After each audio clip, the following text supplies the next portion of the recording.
friends, I'm Dr. Andrew Proulx. I'm an addictions researcher and best-selling author, and I'm also an addict in recovery from addiction to alcohol and opioids. If you're interested, I've included my credentials and a brief outline of my story in the description below. I'm here to talk to you today about the genetics of addiction, and specifically to answer the following questions. First, what is an addiction gene? And how much is addiction determined by our genetics? And how do we know if we have an addiction gene? And how do we know if we pass an addiction gene on to our kids? And what can we do about it if we do have an addiction gene? If you want to know the answer to any of these questions, stick around and we'll answer all those questions in this video.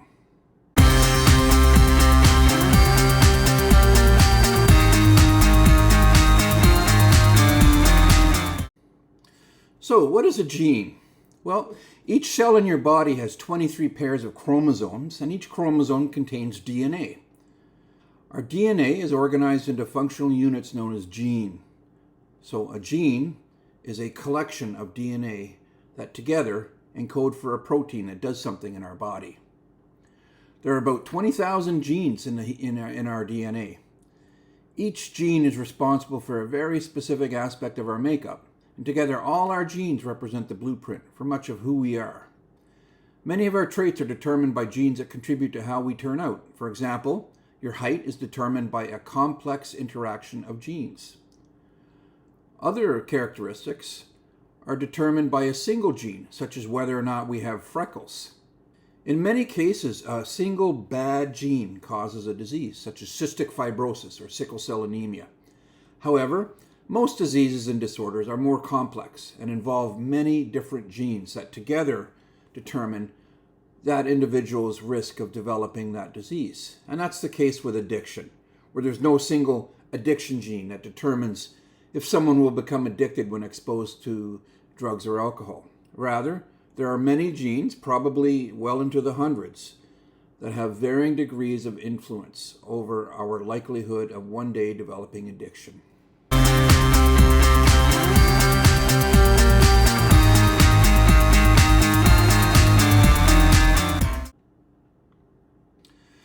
Our parents can influence our likelihood of becoming addicted to drugs or alcohol in two ways. First, the genetics that we inherit from our parents. And second is the influence of the family on us, especially during childhood and adolescent development.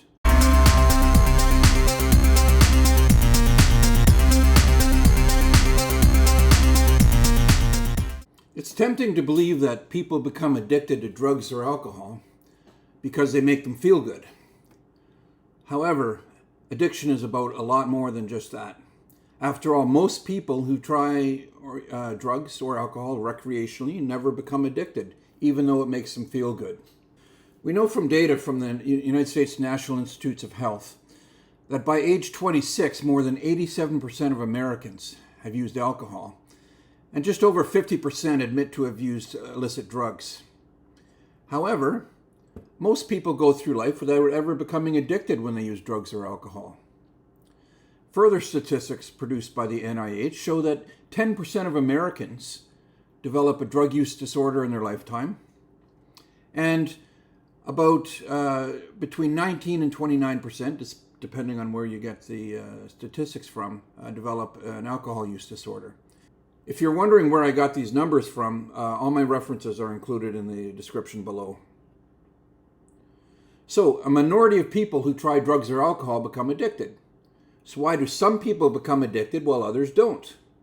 Well, we know that about half of a person's risk of becoming addicted to drugs or alcohol depends on their genetic makeup.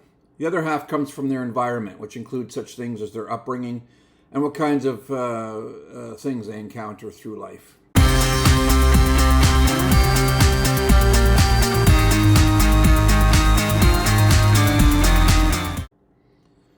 So let's look at some examples of addiction genes. Many of these addiction genes affect the brain chemicals known as neurotransmitters. These are the chemicals that our brain cells use to communicate with each other and to create thoughts, feelings, and behaviors. For example, the neurotransmitter dopamine is heavily implicated in addiction because it provides much of the feel-good aspect of drugs of addiction, and it's involved in driving people to seek more. Some addiction genes make more dopamine receptors in the brain cells so that they enhance the feeling of being high. Some addiction genes make more dopamine receptors in brain cells so that these brain cells feel more of a pleasurable feeling when exposed to drugs or alcohol. Some addiction-related genes affect our response to alcohol. For example, genes have been identified that affect how easily we can stop ourselves when we start drinking, how quickly we metabolize alcohol and get it out of our body, and whether or not we get sick when we drink a lot. These genes have been associated with a higher risk of developing addiction to alcohol. Other genes affect our emotional response to substance use, our ability to handle stress, how sensitive our brain reward circuits are to drugs, how badly we crave substance use after we've been exposed to it, and how impulsive we are. I want to emphasize here that our genetics are not a slam dunk sure thing, meaning that we will definitely become addicts one day. Rather, they determine our likelihood of becoming addicted when exposed to addictive substances. And even then, it depends a lot on what's going on in our life at that time. For example, if we have a lot of addiction genes and we're under a lot of unbearable stress, then we're much more likely to become addicted than if we're not under much stress or if we've learned to be really good at handling stress.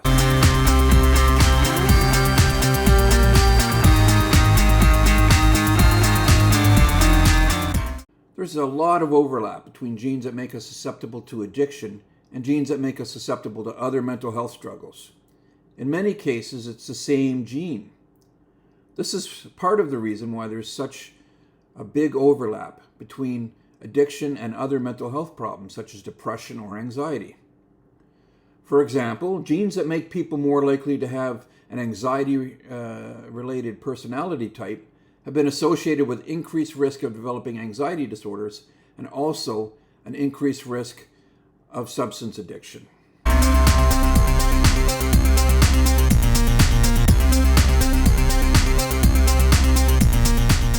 So, what if our parent has addiction genes, or if we have an addiction gene? Does that mean these are going to be passed on? Even if someone has a parent with many addiction genes, that doesn't necessarily mean that they also have the same genes. Human reproduction has built-in processes that ensure that there's a huge variety in the genetics between people, to make sure that we're not exactly like our parents. Our own genetic profile is a mixture between our two parents' genetic profiles, and even then there are other natural processes that are built into reproduction to ensure variability. So when our parents' DNA is mixed together during reproduction, the child's DNA will be a random mixture of both parents' DNA. This is through a process known as homologous recombination, for you science nerds. So there are about this many possible combinations that can result from the DNA of two parents, which is trillions of times more combinations than there are people who have ever lived in the world. That's why no two people are exactly alike, except of course identical twins who have the same DNA. And that's also why brothers and sisters are not totally like each other, and why we're not exactly like our parents. As if this wasn't enough possible combinations of DNA in our parents' offspring, there's more biodiversity introduced through a process known as genetic crossing over. When a copy of one parent's DNA is combined with a copy of the other parent's DNA, some sections will stick together and cross over from one parent's copy to the other, further introducing billions of other genetic possibilities. Then, to top it all off, genetic mutations also occur during reproduction and the formation of the baby, and these mutations can result in further changes to the child's genetic profile. The end result of all these DNA processes that occur during reproduction is that none of us is a genetic copy of either of our parents. So just because one parent has a particular addiction gene doesn't necessarily mean the child will as well. A lot of people in recovery from addiction carry a lot of guilt because they believe they have an addiction gene that they've passed on to their kids, thereby condemning their kids to a future of problem substance use. However, as we've just discussed, there are many different addiction-related genes, and these are not necessarily passed on to offspring due to the many mechanisms of genetic variability that are built into reproduction. Besides, as I mentioned, there's no single addiction gene that's a home run guarantee of developing problem substance use. As such, I always reassure people about their concerns.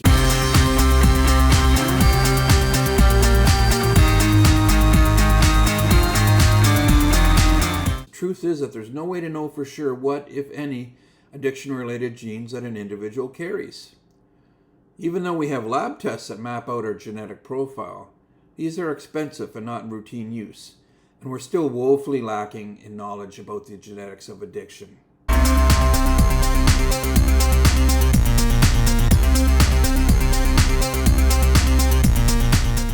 I always explain to parents that their guilt about possibly passing addiction genes onto their kids is misplaced. Even if they did pass a few genes on, they can more than make up for it with their knowledge of addiction.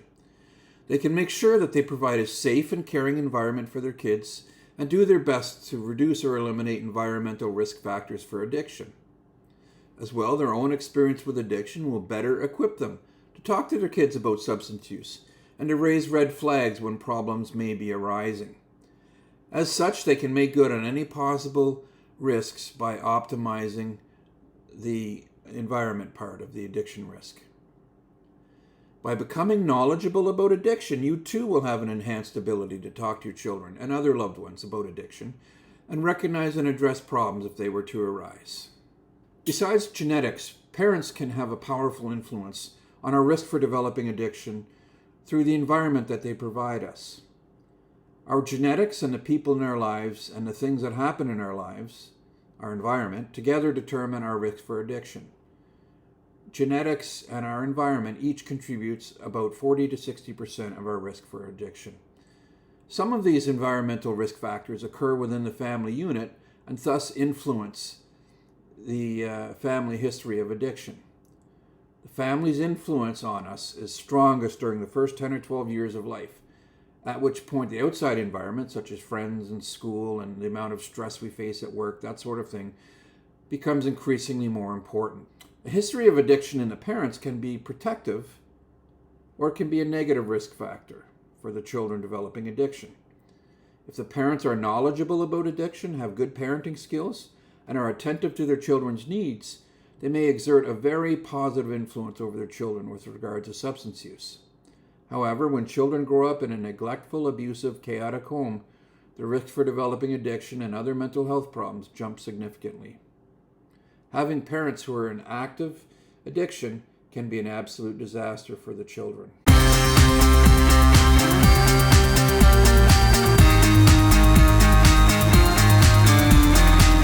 You may have heard the term epigenetics used in describing the genetics of addiction. Epigenetics describes a situation where certain genes are switched on or off by some kind of exposure to something in our environment. Most addiction-related genes are activated by exposure to addictive substances and by stress. So, for example, exposure to cocaine can switch on genes that promote addiction and drug-seeking behaviors. Many genes that contribute to developing addiction through epigenetics are switched on by stress. This is one of the reasons that our ability to handle stress is such a big factor in addiction. This is why the 12-step program and other treatment programs put a lot of focus on learning to handle stress in a healthy way in recovery.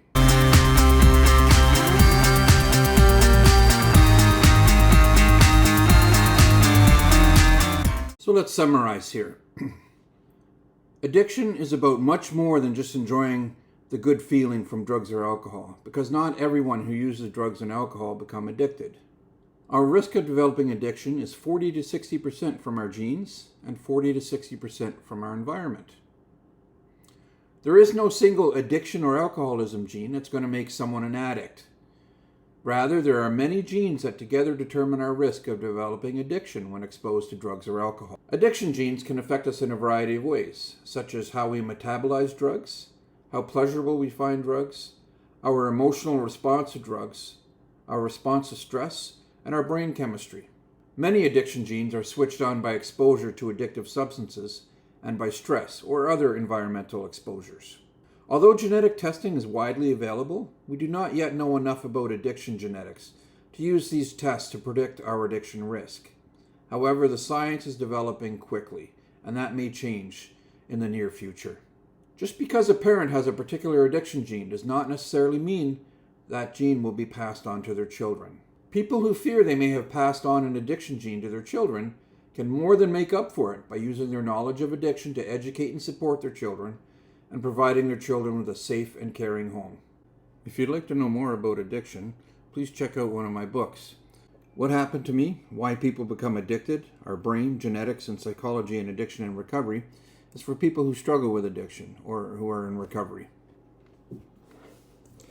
Understanding and helping an addict and keeping your sanity is for the loved ones of addicts, whether the addict be in active addiction or in recovery.